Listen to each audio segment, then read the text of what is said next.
Good afternoon, everybody. David Shuster here on Take Action News. So glad to have you with us. We're joined, of course, by Daniel Marins, our executive producer, and Mitch Mulaski, our vice president in charge of engineering. We want to give a special shout out to everybody who's listening to us over weactradio.com, 1480 AM in Washington, D.C. Also, any of our syndicated stations that catch us a little bit early. And a special welcome to everybody who is watching us live or on tape at takeactionnews.com or weactradio.com. We're so glad to have you see what we're doing as well as hear it. And by the way, folks, this is a special time for all of us on the show because of the way we continue to grow. So go ahead and subscribe to Take Action News TV, the television channel on YouTube. That way you won't miss any part of the show, even if you have to leave us at some point today.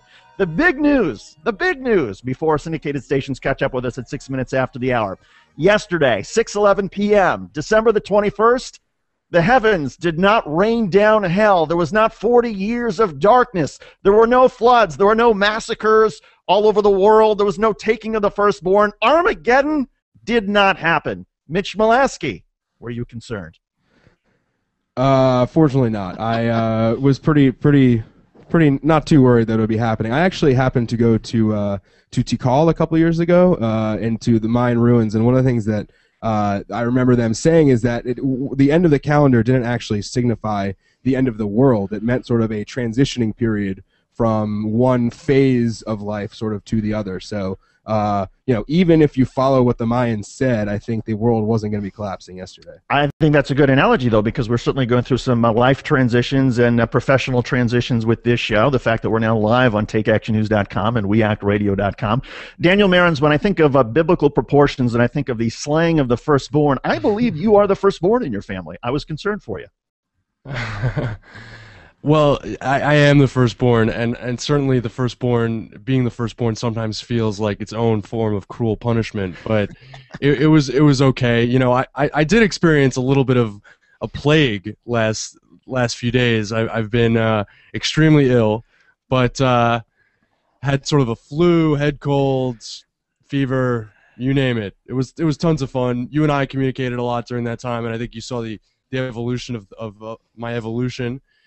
Fortunately, I'm now on antibiotics. Thank God for that. And I'm doing all right. So Armageddon did not hit me either. Well, you know, Barney Frank, John Conyers, and everybody who was at our party on Tuesday night thanks you for the colds and the flu that everyone's dealing with.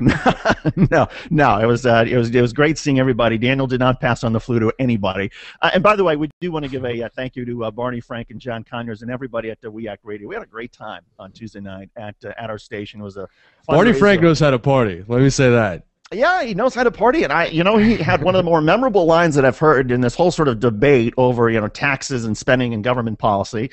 And there was Barney Frank getting ready to throw back some shrimp and talking about progressive radio, and then he talks policy for a second, and he says, you know what?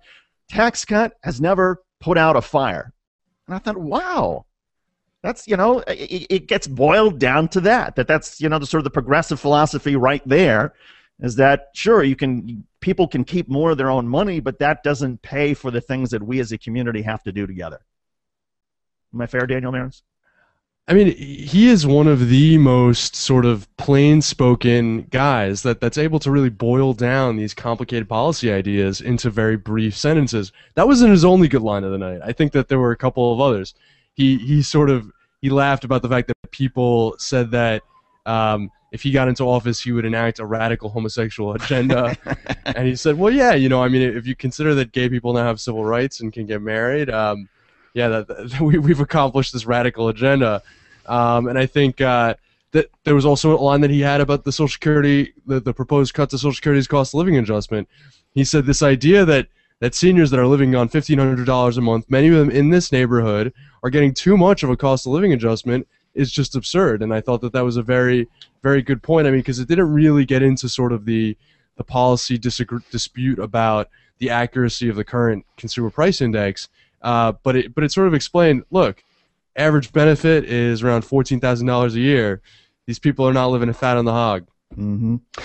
In about a minute, we're going to let our syndicated stations join us. And again, if you're sort of confused by the timing of the show, we are live video broadcasting on weactradio.com, takeactionnews.com. If you're in the Washington, D.C. area, or even on the internet, you may be listening to us, just the audio only. But just a reminder, you can always subscribe to us now on YouTube, Take Action News TV, and then that way the videos will be brought to you at your convenience. You don't have to go searching for them. You'll get a couple videos each day. It's a great way to watch the show.